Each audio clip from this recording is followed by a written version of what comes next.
এমন কোন মায়ের বেটা গাইবান্ধা গোবিন্দগঞ্জে জন্ম নেয়নি যে আমার মুখের উপরে বলতে পারে গোবিন্দগঞ্জ গাইবান্ধা কেন। সারা পৃথিবী চ্যালেঞ্জ করলাম, বাংলাদেশ চ্যালেঞ্জ করলাম, 30 বছর থেকে বলে আসছি, 30 বছর থেকে।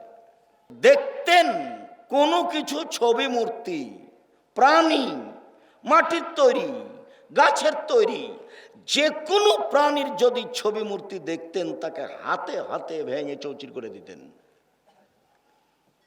আজ বাড়িতে ঢুকে দেখবেন আপনার স্ত্রীর জন্য, আপনি যে আপনার বাচ্চার জন্য পায়খানার জন্য আপনি পটটা কি নিয়ে গেছেন, সে পটটা ঘোড়া। আমাদের বাড়িতে ভুলেও কার্টন আছে এমন গেঞ্জি, ছবি আছে এমন গেঞ্জি ঘন্টা থাকতে পারে না। হয় ফেরত দেওয়া হবে, না হয় জ্বালিয়ে দেওয়া হবে, না হয় মাটিতে পুঁতে দেওয়া হবে। আপনার স্ত্রী একটা মুখ দেখা আয়না কিনেছে, সেটা হলো রুই মাছ। আপনার স্ত্রী শোকেজে কাঁকড়া সাজিয়ে রেখেছে। আপনার স্ত্রী কি শিক্ষিতা মহিলা? যে না হলো হস্তিনী মহিলা। এ শিক্ষিতা নয়। এই মহিলাকে শিক্ষিতা প্রমাণ করতে পারবে না তার বাপ, পারবে না তার মা, পারবে না তার ছেলে মেয়ে, পারবে না তার বংশ, তার 14 গোষ্ঠীকে চ্যালেঞ্জ করলাম আমি আব্দুর রাজ্জাক বিন ইউসুফ। উযদেফা ওয়া কুল্লেফা, তাকে পিটানো হবে এবং বাধ্য করা হবে, আয়ান ফোখা ফিহা, তাতে আত্মা দিতে। পিটিয়ে বাধ্য করা হবে, পিটানো হবে, বাধ্য করা হবে, পিটানো হবে, বাধ্য করা হবে। অহুয়া লাইসাবে নাফেক, কিন্তু আত্মা দিতে পারবে না। এটা তার কাজ নয় তো। আত্মা দেওয়া কার কাজ? আল্লাহর কাজ। আমি রাস্তাঘাটে চললে, বিমানবন্দরে ঢুকলে এক শ্রেণীর মানুষ এভাবে হাত ধরে, হাত জোড় করে। আপনাকে একবার জোড়হাত করে বলছি, একটা সেলফি নিতে দেন, একটা ছবি ধরতে দেন। বলি জি না। আমি বক্তব্য চলাকালীন যেসব ছবি উঠছে, এইটারই কি জবাব দেব তাই আমি বুঝে উঠতে পারি না। এখন আমি মাঝে মধ্যে বলি যে আমি জনগণের সামনে বলে অত সুবিধা পেতাম না, যন্ত্রের সাহায্যে সারা পৃথিবীর বাঙালি যেভাবে জানলো। সারা পৃথিবীর যারা বাংলা ভাষার লোক তারা যন্ত্রের মাধ্যমেই জানলো। পৃথিবীর যেখানে যায় না কেন সেখানেই বলে, আব্দুর রাজ্জাক সাহেব, আরে আপনার বক্তব্য আমরা তো ইউটিউবে দেখে, আমি দাড়ি ছেড়ে দিয়েছি, আমি প্যান্ট টাকনোর নিচে কেটে ফেলেছি, আমি 5 ওয়াক্ত সালাত আদায় করি। আরে আপনার বক্তব্য শুনে শুনে আমি না এভাবে বাড়িকে সুন্দর করে ঘেরেছি। আমরা একটা ক্রাম বোর্ড খেলতাম, তাকে একেবারে ভেঙে চৌচির করে আগুনে জ্বালিয়ে দিয়েছি। যার জন্য আমি এটা মেনে নিয়েছি। এক সময় এগুলো আমার সামনে কেউ রাখতে পারতো না। তাকে পিটিয়ে বাধ্য করা হবে, সেটা কি সহজ কথা হলো? কিন্তু সেটা করতে পারবেন না। চলেন এবার খুব কাছাকাছি চলে আসে। আয়েশা রাদিয়াল্লাহু তাআলা আনহা বলেন, লাম ইয়াকুন ফিল বাইতে শাইআন ফিহা সূরা আও তাসালিম ফানাকাজাহু। আল্লাহর নবী বাড়িতে ঢুকে দেখতেন কোনো কিছু ছবি মূর্তি, প্রাণী, মাটির তৈরি, গাছের তৈরি, যে কোনো প্রাণীর যদি ছবি মূর্তি দেখতেন তাকে হাতে হাতে ভেঙে চৌচির করে দিতেন। আজ বাড়িতে ঢুকে দেখবেন আপনার স্ত্রীর জন্য, আপনি যে আপনার বাচ্চার জন্য পায়খানার জন্য আপনি পটটা কি নিয়ে গেছেন, সে পটটা ঘোড়া। সেটা তো আমরা কিনতাম না। আর আমাদের বাড়িতে যদি কিনাও ফেলি তাহলে ওইটা মাথাটা কেটে দেওয়া হবে। যদি না কেটে দেওয়া হয় তাহলে হাতে হাতে বাইরে ফেলা হবে বা মাটিতে পুঁতে দেওয়া হবে। পটটা আমাদের বাড়িতে এইভাবে 1 ঘন্টা থাকতে পারে না, অসম্ভব। আমি আপনার বাড়িরই একজন, আমার বাড়ি আপনার বাড়ি থেকে ভিন্ন, এ কথা আমি বলছি না। কেন? আমার পরিবার গোবিন্দগঞ্জের মানুষ, অতএব আমি আপনার বাড়িরই একজন মানুষ। আমাদের বাড়িতে ভুলেও কার্টন আছে এমন গেঞ্জি, ছবি আছে এমন গেঞ্জি ঘন্টা থাকতে পারে না। হয় ফেরত দেওয়া হবে, না হয় জ্বালিয়ে দেওয়া হবে, না হয় মাটিতে পুঁতে দেওয়া হবে। আয়েশা রাদিয়াল্লাহু তাআলা আনহা বলেন, ঢোকার সাথে সাথে এরকম কিছু দেখলে তিনি ভেঙে ফেলতেন। আপনার স্ত্রী প্লেট কিনেছে গোবিন্দগঞ্জ বাজারে, সেই প্লেটে আছে চিংড়ি মাছ। আপনার স্ত্রী একটা তরকারির বাটি কিনেছে, সেটা হলো কাতল মাছ। আপনার স্ত্রী একটা মুখ দেখা আয়না কিনেছে, সেটা হলো রুই মাছ। আপনার স্ত্রী শোকেজে কাঁকড়া সাজিয়ে রেখেছে। আপনার স্ত্রী কি শিক্ষিতা মহিলা, যে না হলো হস্তিনী মহিলা? এ শিক্ষিতা নয়। এই মহিলাকে শিক্ষিতা প্রমাণ করতে পারবে না তার বাপ, পারবে না তার মা, পারবে না তার ছেলে মেয়ে, পারবে না তার বংশ, তার 14 গোষ্ঠীকে চ্যালেঞ্জ করলাম আমি আব্দুর রাজ্জাক বিন ইউসুফ। কে প্রমাণ করে দিতে পারে যে আমার মেয়ে শিক্ষিতা, আমার বউ শিক্ষিতা? অসম্ভব। ওই পাতা আমি ছিঁড়ে দিয়েছি 30 বছর আগে। এমন কোন মায়ের বেটা গাইবান্ধা গোবিন্দগঞ্জে জন্ম নেয়নি যে আমার মুখের উপরে বলতে পারে গোবিন্দগঞ্জ গাইবান্ধা কেন। সারা পৃথিবী চ্যালেঞ্জ করলাম, বাংলাদেশ চ্যালেঞ্জ করলাম। 30 বছর থেকে বলে আসছি, 30 বছর থেকে। তার স্ত্রী বাড়িতে শোকে যে কাঁকড়া রেখেছে, তার স্ত্রী শিক্ষিতা, এটা প্রমাণ করতে হবে আমার সামনে। আমি ওকে একটা মাঠের রাখাল মহিলা প্রমাণ করতে না পারলে জাতির সামনে বক্তব্য দেব না। তোমার মাকে যদি আমি অশিক্ষিতা প্রমাণ করতে না পারি, আমি আজকের পরে জিন্দেগি তার কোনোদিন বক্তব্য দেব না। তোমার সাথে আমি চ্যালেঞ্জ করলাম, তুমি চিনতে পারোনি মা কাকে বলে? তোমার মা এটা নয়, এটা তোমার খালা। তোমার মা নয় এটা, এটা তোমার চাচি, এটা তোমার সৎ মা। মা কাকে বলে একাধিক দিন বলেছি, বক্তব্য দিলেই একটা পর্যায়ে এই কথা ফিরে আসে। কেন? এ দিয়ে জাতির কল্যাণ চেয়েছি, সেই জন্যই ফিরে আসে। মা কাকে বলে? জাবের রাদিয়াল্লাহু তাআলা আনহু বলেন, আমি রাসূলের সাথে যুদ্ধ করে আসছিলাম, মদিনায় ঢুকবো। আল্লাহর নবী বললেন, জাবের থামো, এখানে রাতে থাকো, সকালে বাড়িতে প্রবেশ করব। আমি জাবের বললাম, আমি নতুন বিবাহ করেছি, বাড়িতে যেতে অনুমতি দেন। এই কথা শুনতে আল্লাহর নবী বলে বসলেন, কুমারী মেয়ে বিবাহ করেছ না তালাক প্রাপ্তা মেয়ে বিবাহ করেছ? আমি বললাম, আল্লাহর নবী, আমি তালাক প্রাপ্তা মেয়ে বিবাহ করেছি। আল্লাহর নবী বললেন, কুমারী মেয়ে কেন বিবাহ করনি? তুমি তার সাথে খেলতেও তোমার সাথে খেলতো, তুমি তার সাথে খেলতেও তোমার সাথে খেলতো, তুমি কুমারী মেয়ে কেন বিবাহ করনি? তখন জাবের বলছেন, আল্লাহর নবী, আমার বাপ উহুদের যুদ্ধে শহীদ হয়েছেন 9 জন মেয়ে রেখে, আমার 9 জন বোন আছে। আল্লাহর নবী, আমার পিতা উহুদের যুদ্ধে শহীদ হয়েছেন 9 জন মেয়ে রেখে, আমার 9 জন বোন আছে। আকরাহমান উজাব্বেজা মিসলাহন না, আমি তাদের সমবয়সের মেয়ে বিবাহ করতে অপছন্দ করেছি 4টা কারণে। 4টা কারণে আমি তাদের বয়সের মেয়ে বিবাহ করিনি। 4টা কারণে আমি তাদের বয়সের মেয়ে বিবাহ করিনি। 1, তুয়াল্লেমাহুন্না, আমার স্ত্রী যেন আমার বোনদেরকে বিদ্যা শিখাতে পারে, এই জন্য আমি বড় বয়স্কা তালাক প্রাপ্তা মেয়ে বিবাহ করেছি। 2, বলে তুয়াদ্দেবাহুন্না, আমার স্ত্রী যেন আমার বোনদেরকে শিষ্টাচার শিখাতে পারে, শিষ্টাচার, এই জন্য আমি বয়সের মেয়ে বিবাহ করেছি। 3, বলে তুরাজ্জালাহুন্না, আমার স্ত্রী যেন আমার বোনদের মাথার চুলকে সাজগোজ করে চিরুনি করে পরিপাটি করে রাখতে পারে, এই জন্য বয়সপ্রাপ্তা মেয়ে বিবাহ করেছি। 4, অত্যাকুমা আলাইহিন্না, আমার স্ত্রী যেন আমার বোনদেরকে পাহারা দিতে পারে, পাহারা, সেই জন্য আমি বয়সের মেয়ে বিবাহ করেছি। এই ছেলে, চলো এবার তোমার মার কাছে তুমি ফিরে যাও। উপস্থিত দিনী বৈঠকের মুসলিম বোন, 1 মিনিট থামেন, আমি আপনার জন্য এসেছি। যদি আপনার কিছু উপকার করতে পারি, আপনি নিজেকে হিংসের চোখে দেখবেন না, আপনি রাসূল সাল্লাল্লাহু আলাইহি ওয়াসাল্লামের চোখে নিজেকে দেখেন, মুসলমান হিসাবে দেখেন, আপনার জন্য মানা সহজ হবে। আপনি যদি মনে করেন মানলেই কি আর না মানলেই কি, সে তাতেও কোনো আসে যায় না। মানলেই কি আর না মানলেই কি, মানলেই কি আর না মানলেই কি।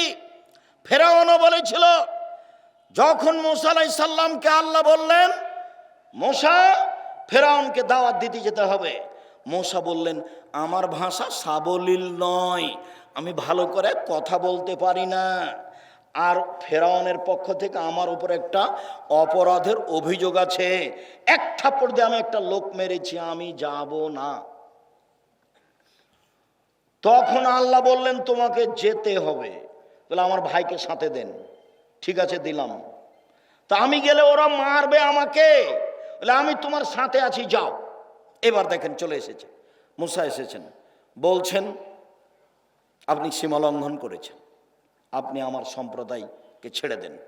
তখন ফেরাউন বলছে, আরে তুমি তো সেই শিশু, তোমাকে কি আমি শিশুকালে লালন পালন করিনি? এক। দুই, তুমি কি শিশুকালে বহু বছর আমার মাঝে থাকনি? তিন, তুমি তোমার কর্ম করেছো, যা করেছো, এক থাপড় দিয়ে মানুষ মেরেছো, তুমি বড় অকৃতজ্ঞ।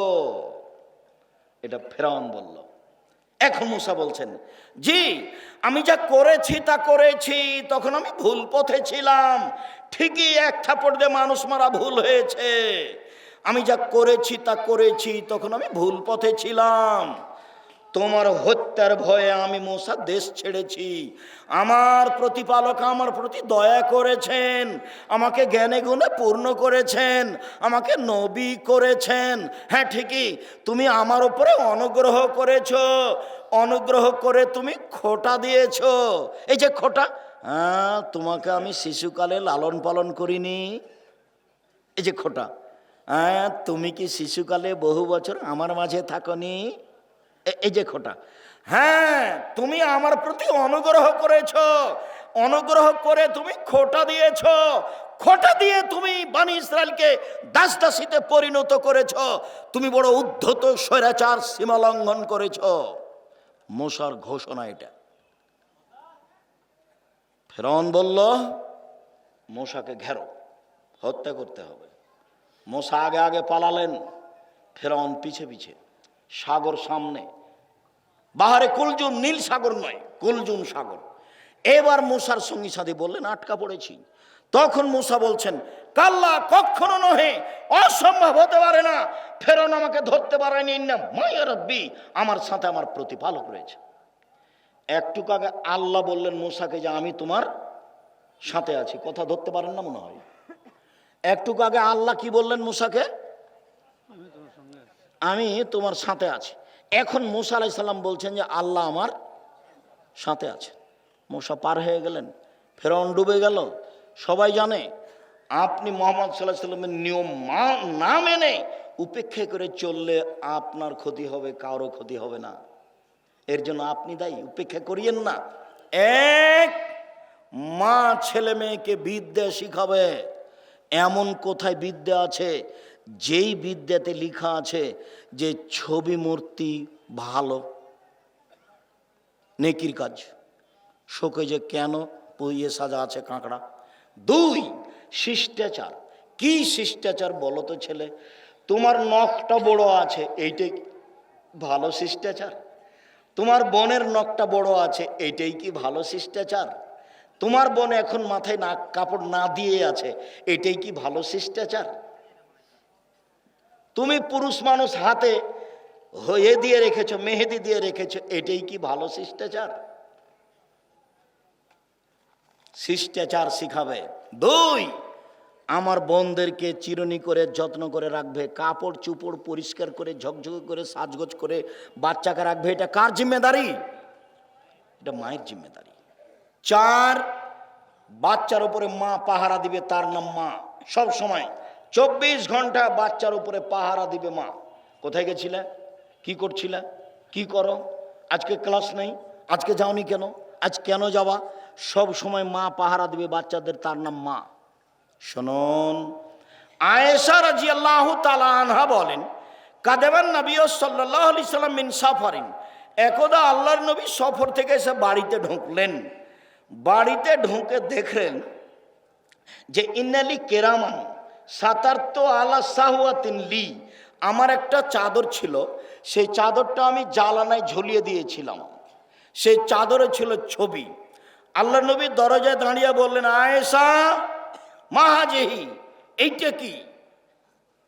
ইন্না হাদিহি সূরা ইউদাবুনা ইয়াউমাল কিয়ামা, আল্লাযীনা ইয়াযাহুনা বিখালকিল্লাহ, যারা আল্লাহর সাদৃশ্য তৈরি করে তাদের কঠিন শাস্তি হবে। ছবি মূর্তি তৈরি করা হলো আল্লাহর সাদৃশ্য করা। সুদ মহাপাপ, আল্লাহর সাদৃশ্য নয়। ঘুষ মহাপাপ, আল্লাহর সাদৃশ্য নয়।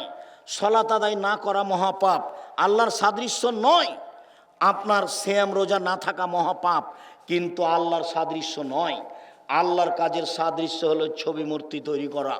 আয়েশা রাদিয়াল্লাহু তাআলা আনহা বলেন, একদা আল্লাহর নবী বাড়িতে প্রবেশ করলেন, আমি একটা চাদর দরজায় ঝুলে রেখেছিলাম। আল্লাহ নবী বলেন, আয়েশা চাদরটি সরিয়ে নাও। আয়েশা রাদিয়াল্লাহু তাআলা আনহা বলেন, একদা আমি একটা চাদর কিনেছিলাম, আল্লাহ নবী দরজায় দাঁড়িয়ে গেলেন, ভিতরে ঢুকলেন না। এ দেখেন শুরু হলো এবার। আল্লাহর নবী নিজ বাড়িতে ঢুকছেন না ছবি মূর্তির কারণে, দরজায় দাঁড়িয়ে গেলেন। আয়েশা বলছেন, মুখের চেহারা দেখে আমি বুঝতে পেরেছি তিনি অসন্তুষ্ট। আমি বললাম, আমানতু বিল্লাহি রাসূলিহি, আমি আল্লাহকে মেনে নিয়েছি, নবীকে মেনে নিয়েছি, বলেন তো আমি কি পাপ করেছি? আপনি ভিতরে ঢুকছেন না কেন? 1 মিনিট, এই ছেলে প্রস্তুতি নাও, 1 মিনিট। রংপুরের ঘটনা শোনাই, আমি নাম বলছি না। মৌলানা সাহেব বড়, মৌলানা সাহেব মারা গেছেন, বড় যোগ্য বক্তা ছিলেন। দিনাজপুরে এক দলের অফিসের ঘরে বসে আছেন, চতুর্দিকে দেওয়ালে ছবি মূর্তি আছে। আমি দরজায় দাঁড়িয়ে গেলাম, সালাম দিলাম, আসসালামু আলাইকুম। ভাইজান আপনি এখানে বসে আছেন? ইন্না লিল্লাহ, এত ছবি মূর্তির ঘরে? তখন বলছেন, আরে আপনি ছোট ভাই মুহাদ্দিস সাহেব, আপনি তো বলবেনই। এই কথা বলে একটা হাসি দিলেন। আমি বললাম, জি না, আমি এখানে বসতে পারি না। এই তোমরা ভিন্ন বসার জায়গা আছে, রিক্সা কোথায়? আমি এখন ফিরে যাব। তারা অন্য জায়গাতে নিয়ে গেল। ঘটনা একটা শেষ করলাম, আর একটা। মৌলানা খুব বড়, এখনো বেঁচে আছেন, বক্তা জাঁদরেল। আমি নাম আর বলছি না। গেলাম এতে নোয়াখালী দেখছি মৌলানা আগে ঘরে ঢুকে আছে। আমি ব্যাগটা নিয়ে ঘরের দরজায় দাঁড়াতেই একটু উপর দিকে তাকালাম, দেখলি ভেন্টালিটিতে সব ঘোড়ার তৈরি ভেন্টালিটি। আচ্ছা ভেন্টালিটি বুঝেন আপনারা? যে উপরের যেটা, হ্যাঁ, তো ওটা সব ঘোড়ার আকৃতি তৈরি করা আছে। তা আমি বললাম, জি না, আমি তো এখানে বসতে পারি না। তখন বলছে, কি করতে হবে? তাহলে আমাকে এখানে রাখলে সব ভেঙে ফেলতে হবে। সব ভেঙে শেষ করার পরে আমি ভিতরে বসলাম, অথচ মাওলানা বসে আছে। ঢাকার এক এমপি, আমি এখন নাম বলছি না, এমপি সাহেবের ওখানে গিয়ে আমি দাঁড়িয়ে আছি। আমার কাছে বসেন, বলে ভাইজান ছবি মূর্তি তো আছে, একটু না নামালে যে আমি বুঝতে পারছি না। তখন আমাকে বলছেন, আমি খাঁটি আহলে হাদিস। তা আমি বললাম যে পাশে মূর্তি ছবি রেখা আহলে হাদিস হওয়া যায়? এটা কেমন কথা? আচ্ছা ঠিক আছে ভাইজান, আপনার যদি সম্ভব না হয় তাহলে আমি যাই, আমি আপনার এখানে বসবো, এটা আমার প্রয়োজন নাই, একটা প্রয়োজনে এসেছিলাম, যখন অনুকূলে হলো না যাই। আচ্ছা আচ্ছা ঠিক আছে, সরাচ্ছি, আপনি বসেন। আমি সরালেন, আমি বসলাম। কত ঘটনা আছে এরকম। আমি আলিয়া মাদ্রাসাতে গেছি প্রোগ্রাম করার পরে আমি বাইরে বসে থেকেছি, ঘরে ঢুকে। আমি জানি যে ওইও বিপদে পড়বে, আমিও বিপদে পড়বো, কি দরকার? সমস্যা এত তাড়াতাড়ি শেষ হয়ে যাবে তা আমি বুঝতে পারিনি। যখন আমি মূর্তির পাশ দিয়ে হাঁটতাম তখন আমি ভাবতাম, এসব মূর্তি কি কেউ ভাঙতে পারবে? সেদিন কি কোনোদিন আসবে যেগুলো মূর্তি ভেঙে দিবে? তখন আবার শেষে সান্ত্বনা দিতাম এই বলে, আচ্ছা ঠিক আছে, কেউ যদি মূর্তি ভাঙতে না পারে, যেদিন ঈসা আলাইহিস সালাম আসবেন সেদিন মূর্তি ভেঙে দিবেন, সেদিন পৃথিবীতে কোনো মূর্তি থাকবে না। ঈসা আলাইহিস সালাম যেদিন আসবেন সেদিন পৃথিবীতে কোনো উঁচু কবর থাকবে না। ঈসা আলাইহিস সালাম যেদিন আসবেন সেদিন কোনোদিন কোনো শুকুর সোর থাকবে না। সব শুকুর সোর মেরে ফেলবেন, সব উঁচু কবর ভেঙে ফেলবেন, সব ছবি মূর্তি ভেঙে দিবেন। সেই দিনের অপেক্ষা করছিলাম, দেখি একদিনে মানুষ কিভাবে ভেঙে ফেলে দিল। আমি অবাক হয়ে গেলাম যে আল্লাহ এইভাবে কাজ করেন, একেবারেই অবাক। আল্লাহু আকবার। সম্মানিত দিনী ভাই বোন, বলছিলাম আয়েশা রাদিয়াল্লাহু তাআলা আনহা বলেন, আমি আল্লাহকে মানে, রাসূলকে মানে, আপনি দাঁড়ালেন কেন? আয়েশা শোনো, যারা ছবি মূর্তি তৈরি করে তাদের কঠিন শাস্তি হবে। আয়েশা শোনো, যারা ছবি মূর্তি তৈরি করে তাদেরকে পিটিয়ে আত্মা দিতে বাধ্য করা হবে।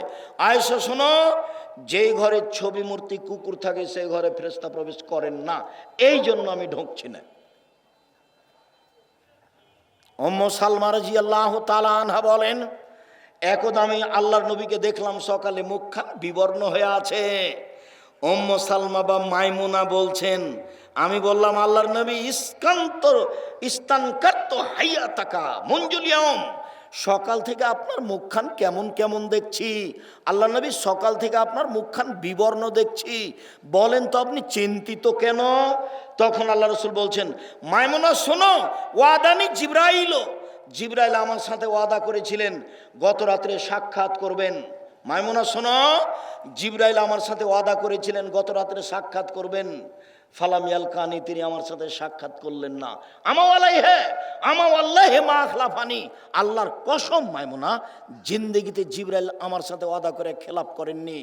আমি খুব চিন্তিত, কোনোদিন জিবরাইল আমার সাথে ওয়াদা করে খেলাপ করেননি। কেন যে তিনি আসলেন না তাই আমি চিন্তিত। তিনি আসার ওয়াদা করে আসলেন না কেন? চিন্তা করতে করতে দিন পার হয়ে গেল। চট করে মনে পড়লো, হরে বিছের নিচে একটা কুকুরের বাচ্চা ছিল। তিনি কুকুরের বাচ্চাটাকে খাটের নিচ থেকে সরিয়ে দিতে আদেশ করলেন। তারপর পানি নিজে হাতে নিয়ে যেখানে কুকুরের বাচ্চাটা শুয়েছিল সেখানে পানি ছিটিয়ে দিলেন। পানি ছিটিয়ে দিতে না দিতে জিবরাইল চলে এসেছেন। হাদিস বুখারী মুসলিম। জিবরাইল বলছেন, আল্লাহ নবী বলছেন, আনতা ওয়াদানি, আপনি আমার সাথে ওয়াদা করেছিলেন গত রাত্রে আপনি আমার সাথে সাক্ষাৎ করবেন। ফালাম তালকানি, আপনি তো আমার সাথে দেখা করলেন না, ঘটনা কি বুঝলাম না। আল্লাহ রাসূল সব বলে ফেললেন। এখন জিবরাইল বলছেন, আজাল, জি হ্যাঁ, আপনার সাথে সাক্ষাতের আমি ওয়াদা করেছিলাম, কিন্তু আমরা ওই ঘরে প্রবেশ করি না যে ঘরে ছবি মূর্তি কুকুর থাকে। আমি এসেছিলাম ঠিক, ফিরে গেছো ঠিক, আমি এসেছিলাম ঠিক, ফিরে গেছো ঠিক, আমি এসেছিলাম ঠিক, আমি ফিরে গেছি এটাও ঠিক, আমি এসেছিলাম ঢুকতে পারিনি। যেই ঘরে ছবি মূর্তি কুকুর থাকে সেই ঘরে আমি প্রবেশ করি না। একটু আগে আল্লাহর নবী প্রবেশ করলেন না, আর এবার আল্লাহর নবীর ঘরে প্রবেশ করছেন না কে? জিবরাইল আলাইহিস সালাম। এবার একজন সাহাবী আর একজন সাহাবীর ঘরে প্রবেশ করছেন না, এবার কাছাকাছি চলে এসেছি। আপনার ক্লান্ত হওয়ার আগে আমিও ক্লান্ত বোধ মনে করছি। সম্মানিত দিনী ভাই বোন, আব্দুল্লাহ ইবনে সালেম বলছেন, আরাস্তু ফি আহাদে আবি, আমার আব্বার বেঁচে থাকতেই আমি বিবাহ শাদী করলাম, আমার ওয়ালিমার দিন হলো। তো আমার আব্বা জনগণকে দাওয়াত দিলেন, অলিমার দাওয়াত। অলিমার দাওয়াত জনগণকে দিতে হয়। আকিকার দাওয়াতের প্রমাণ নেই। আকিকার সাথে কুরবানির পশুর কোনো সম্পর্ক নেই। কুরবানির পশু হবে দাঁত আছে দেখে, শিং আছে দেখে, খুর আছে দেখে, চোখ আছে দেখে, তাজা মোটা একবারে ঝকঝকে। আর আকিকা 7 দিনের দিন বাপকে দিতে হবে, গোস্তের জন্য নয়, ওর বাপকে দিতে হবে। কানা হোক, ল্যাংড়া হোক, টেরা হোক, ভাঙা হোক, 2 মাসের হোক, 1 মাসের হোক, খালি হলেই হলো। ছেলের জন্য 2টা কানা ন্যাংড়া যা হয়, মেয়ের জন্য একটা কানা ন্যাংড়া যা হয়, 2 মাস 4 মাস সময় যা পাওয়া যায়। ছাগল ছাগি, ভেড়া ভেড়ি, দুম্বা দুবি যেটা হোক না কেন, কুরবানির সাথে আকিকার কোনো সম্পর্ক নেই। কুরবানি নেকির কাজ, আকিকা বাপের জিম্মেদারি। কুরবানি নেকির কাজ, আকিকা বাপের জিম্মেদারি। 7 দিনের দিন বাপকে আকিকা দিতে হবে। ছাগল জবে করতে হবে, বাচ্চার মাথা নেড়ে করতে হবে, চুল সম পরিমাণ রূপা দান করতে হবে। 7ম দিনে কুরবানি ছাগল জবে করতে হবে, বাচ্চার নাম রাখতে হবে, মাথা নেড়ে করতে হবে, চুল সম পরিমাণ রূপা দান করতে হবে ফকির মিসকিনকে। এটা বাপের জিম্মেদারি, ভিক্ষা করে করবে, করতেই হবে। জমিদারি দিয়ে করবে বলে নাই, চাকরি দিয়ে করবে বলে নাই, কর্জ দিয়ে করবে বলে নেই, তো 7 দিন ভিক্ষা করুক, করতেই হবে, ওটা বাপের জিম্মেদারি। 7 দিনের দিন ন্যাংরা খোড়া যাই হোক, কথা বোঝা যায় না? এই যে বলে যাচ্ছি, কোনোদিন এভাবে উল্টে ধরার কোনো সুযোগ নেই, যা বলছি সেটাই। তবে আমি মানুষ।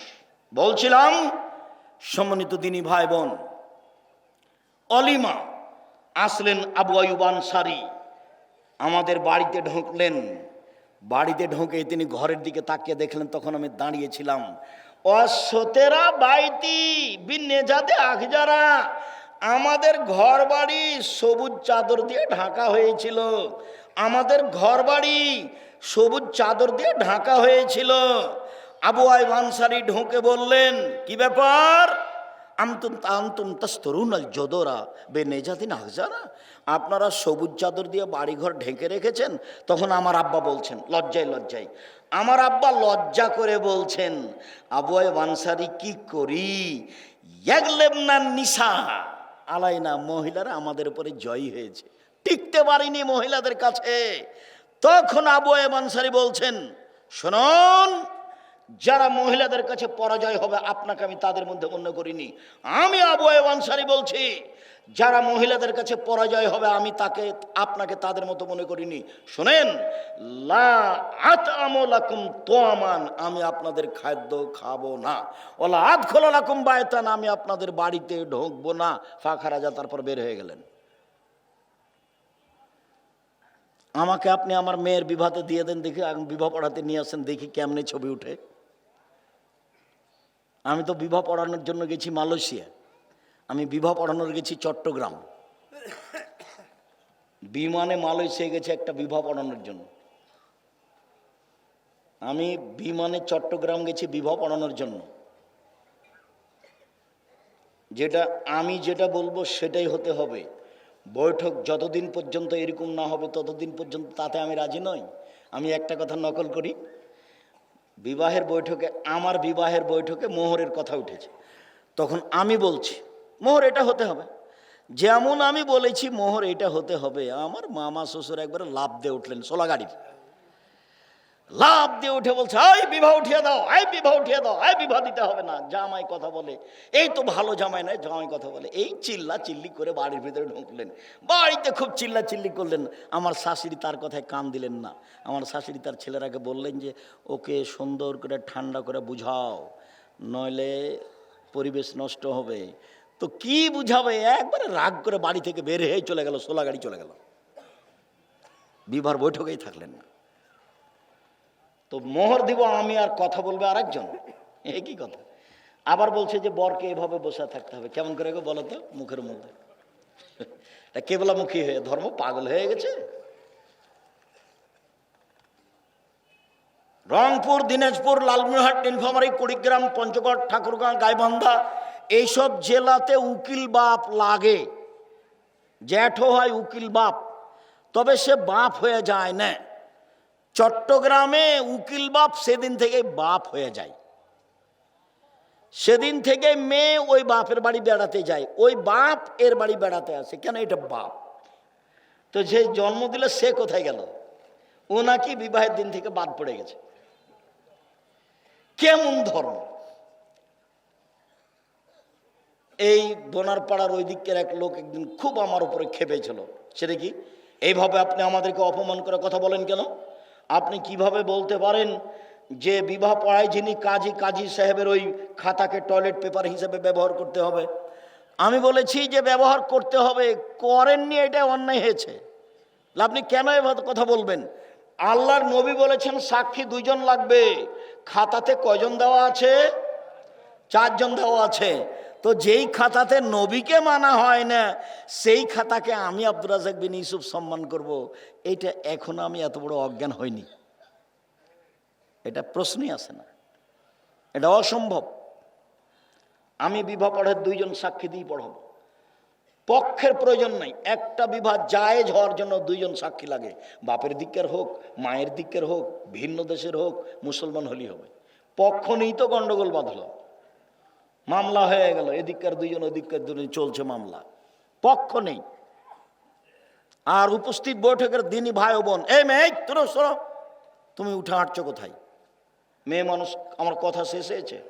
সংসার করতে এসেছে, জীবনে 2টা কাজ করিও না, সংসার সুন্দর হবে। 1, প্রতিবাদ করিও না। প্রতিবাদ কি? হ্যাঁ, আপনি এই কথা বললেন কেন? আপনি আমার মাকে গালি দিলেন কেন? আপনি আমাদের এই জিনিসটাকে এভাবে ফেলে দিলেন কেন? আমার আব্বার দেওয়া জিনিসটাকে এভাবে ফেললেন কেন? এর নাম হলো প্রতিবাদ। প্রতিবাদ করবেন না। প্রতিবাদ যদি করেন তাহলে শয়তান সুযোগ পাবে, খালি আপনাকে বলিয়ে নিবে, এইটা তোমার স্বামী মানেনি, এইটা তোমার স্বামী মানেনি, বলো বলো বলো, খারাপটা শয়তান বলিয়ে নিবে। আর অভিমান করবেন না, অভিমান। তুমি তো আমার বোনের বিবাহ নিয়ে গেলে না, অভিমান। তুমি তো মেলাতে নিয়ে গেলে না, অভিমান। তুমি তো আমাকে একদিন ঢাকা নিয়ে গেলে না, অভিমান। যদি অভিমান করেন তখন শয়তান আপনাকে বলিয়ে নিবে তোমার স্বামী যে তোমার একটা কথা মানে না। তখন আপনি দেখবেন ঠিকই তো, তখন আপনি বলবেন তুমি তো আমার কোনো কথাই মানো না। অভিমান আর প্রতিবাদ করবেন না, সংসার সুযোগ পাবে না। খালি বলবেন আমি গোবিন্দগঞ্জের গ্রামের মেয়ে, লবণ ভাতে খুশি, যাহাই দিবেন তাহাই মেনে নিব, আমার পক্ষ থেকে কোনো প্রকার আপত্তি থাকিবে না। কাপড় মোটা হোক চিকন হোক আমি হাত লাগিয়ে দেখব না। আপনি এনেছেন আমার জন্য ভালো, মোটা হলেও ভালো চিকন হলেও ভালো। আপনি বাজার থেকে বেগুন কিনে নিয়ে এসেছেন, ভালো হলো ভালো, মন্দ হলো ভালো, আমি এটা ছিটিয়ে ফেলে দিয়ে আরেকটা আনতে বলবো না। আপনার কাছে যেটা ভালো আমার কাছে সেটাই ভালো। আমি গ্রামের মেয়ে, লবণ ভাতে খুশি, আমার কোনো প্রকার আপত্তি থাকিবে না। তখন শয়তান আর সুযোগ পাবে না। শয়তান তখন বলবে তাহলে থাকো তোমরা, আমি গেলাম। আর আপনাকে বলছি আপনি অভিমান করবেন না আর প্রতিবাদ করবেন না। হ্যাঁ, তুমি আমার মাকে এভাবে বললে, কি পেয়েছো তুমি? হ্যাঁ, তুমি আমার মাকে গালি দিলে কেন? তুমি আমার মাকে চোখ দেখালে কেন? আপনি প্রতিবাদ করবেন না কোন সময় বউয়ের ওপরে, না হলে পরিবেশ গরম হবে। একটু পরে এমন ভাবে আপনার স্ত্রী তখন বলবে তোর সাথে থাকবো না, তুই আমাকে তালাক দে, তুই তালাক